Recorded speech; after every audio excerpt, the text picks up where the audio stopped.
Hello student, इससे previous class में हमने जो फिज़िकल क्लासिफिकेशन ऑफ मैटर जो 3 टाइप से था, सॉलिड, लिक्विड और गैस, उसकी स्टडी कर ली थी। फिर अब हम केमिकल क्लासिफिकेशन ऑफ मैटर की तरफ जाएंगे, जो कि 2 पार्ट्स में डिवाइडेड है। इसकी स्टडी करेंगे। तो यहाँ देखो कि केमिकल क्लासिफिकेशन ऑफ मैटर। तो chemically matter can be classified as mixture and pure substance. जो केमिकली मतलब रासायनिक तौर पे जो मैटर है उसको 2 पार्ट्स में डिवाइडेड किया है। एक तो मिक्सचर है और एक प्योर सब्सटेंस है। फिर उसके बारे में बात करते हैं कि pure substance again can be classified into elements and compounds. Pure substance को फिर दोबारा 2 टाइप्स में डिवाइड किया है, एलिमेंट्स और कंपाउंड्स में। और जो मिक्सचर है हमारा, मिक्सचर को भी 2 टाइप में डिवाइड किया है, होमोजीनस और हेटेरोजीनस मिक्सचर। तो हम मिक्सचर के बारे में स्टडी कर रहे हैं इसमें। तो मिक्सचर के बारे में देखते हैं। जैसे यहाँ पे देखो कि मिक्सचर कंसिस्ट ऑफ 2 और मोर डिफरेंट एलिमेंट्स और कंपाउंड्स। किसी मिक्सचर में 2 या 2 से ज़्यादा अलग अलग तरीके के एलिमेंट्स और कंपाउंड्स हो सकते हैं। अब फिज़िकली इंटरमिजिलेट मीन्स जो फिज़िकली मतलब जो भौतिक तौर पर क्या होते हैं, वो फिज़िकली तौर पे पूरे तरह मिले हुए होते हैं। जैसे कि बात करें चीनी है, चीनी में अगर अपन पानी को घोल देंगे तो वो इजीली क्या है, पूरा ही फिज़िकली दोनों क्या है, लिक्विड फॉर्म में ही आ जाएंगे। तो ये सब चीज़ है ना। मतलब जो फिज़िकली और जैसे बात करें भौतिक तौर पर मतलब मिले हुए होंगे वो। Of mixture can be separated by physically means.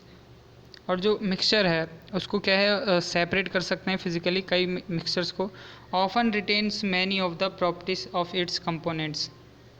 और जिससे जो retains many of the properties of its components, और कई बार जो इनकी प्रॉपर्टीज़ है एक कंपोनेंट में चेंज हो जाती है। और mixture can be of 2 types. Mixture 2 types के होते हैं। अब फर्स्ट हम बात करते हैं जैसे होमोजीनस मिक्सचर। होमोजीनस मिक्सचर क्या होता है, पहले ये देखो। होमोजीनस मिक्सचर, होमोजीनस मतलब समांगी मिश्रण, एक जैसे मिश्रण। तो in this types of mixture, mixture के इस टाइप में components of mixture are completely mixed. जो कंपोनेंट ऑफ मिक्सचर है, जो मिक्सचर के पदार्थ हैं, मिश्रण के पदार्थ हैं, वो एक दूसरे में कंप्लीटली डिज़ोल्व हो जाते हैं, मिक्स हो जाते हैं, mixed with each other and it's consumption is uniformly through out. मतलब अगर अपन बात करें जैसे कि यहाँ देखो, ये एक बीकर है, बीकर में हमने चीनी और पानी मिला दिया तो वो ईज़िली पूरे इक्वल सब पूरी जगह पे मिल जाएगा यूनिफॉर्मली, एक समान रूप से। जैसे अगर अपन ने यहाँ पे देखा तो यहाँ पे भी वही कंपोनेंट, यहाँ पे देखा तो यहाँ पे भी वही कंपोनेंट। तो सब जगह जो कंपोनेंट होगा यूनिफॉर्मली एक समान रूप से फैला हुआ होगा। जैसे इसके एग्जांपल है, फॉर एग्जांपल शुगर सॉल्यूशन और साल्ट सॉल्यूशन। ओके। फिर इसके बाद आता है हमारा हेटेरोजेनस मिक्सचर। तो हेटेरोजेनस मिक्सचर में हम देखते हैं कि इन this types of the mixture the composition of the component of mixture is not uniformly throughout. For example, mixture of the salt and sugar, mixture of the sand and water. तो इसमें हम बात करें हेटेरोजेनस मिक्सचर में कि इस type के mixture में जो कंपोजिशन हो जो होता है कंपाउंड्स का, कंपोनेंट्स का, तो नॉट यूनिफॉर्मली मतलब वो अच्छी तरीके से मिक्सअप नहीं होता, अच्छी तरीके से मिक्सअप नहीं होता है। और इसको अपन बात करें, है ना, तो अगर अपन जैसे यूनिफॉर्मली भी क्या होगा, वो सब जगह फैला नहीं होगा, कहीं पे तो ज़्यादा कहीं पे कम। तो इस प्रकार से सारे कंपोनेंट्स यूनिफॉर्मली नहीं होंगे, है ना, एक समान नहीं होंगे सभी जगह पे। तो इसलिए ये जो हेटेरोजेनस मिक्सचर है, जैसे कि हमने एक एग्जांपल में बात करें, जैसे शुगर है, ये तो अपने ले लिया साल्ट, है ना। अब इसी में ही शुगर के दाने, जो शुगर के दाने एज ए क्यूब शेप होते हैं, है ना। तो अगर अपन ने इनको मिक्स किया तो ये क्या है, अच्छी तरह से मिक्स नहीं होंगे। डाल तो दिया अपन ने लेकिन यूनिफॉर्मली मिक्स नहीं होंगे, अनयूनिफॉर्मली होंगे, है ना।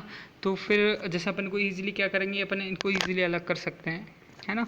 और मिक्सचर ऑफ सैंड और वाटर की बात करें, जैसे पानी में अगर अपन सैंड डालते हैं कभी भी मिट्टी, तो पानी में कभी भी मिट्टी घुलती नहीं है ना, पानी में कभी भी मिट्टी घुलती नहीं है। तो फिर अगर अपन उसको किसी कपड़े से छानने की कोशिश करेंगे तो वो मिट्टी साफ़ हो जाएगी, उसमें से आराम से अपन उनको अलग कर सकते हैं। तो ये सब हमारे हेटेरोजेनस मिक्सचर में आते हैं। तो ये थे हमारे मिक्सचर्स। तो इसमें जो हेटेरोजेनस है, होमोजेनस मिक्सचर्स है, तो इसकी आप अच्छे से स्टडी करो। और आगे की जो अपन बात करें, है ना, प्योर कंपाउंड, प्योर सब्सटेंस, तो प्योर सब्सटेंस की हम जो वीडियो बनेगी वो नेक्स्ट क्लास में बनेगी। तो जब तक के लिए आप मिक्सचर की अच्छे से स्टडी करो, इसके एग्जाम्पल देखो और अच्छे से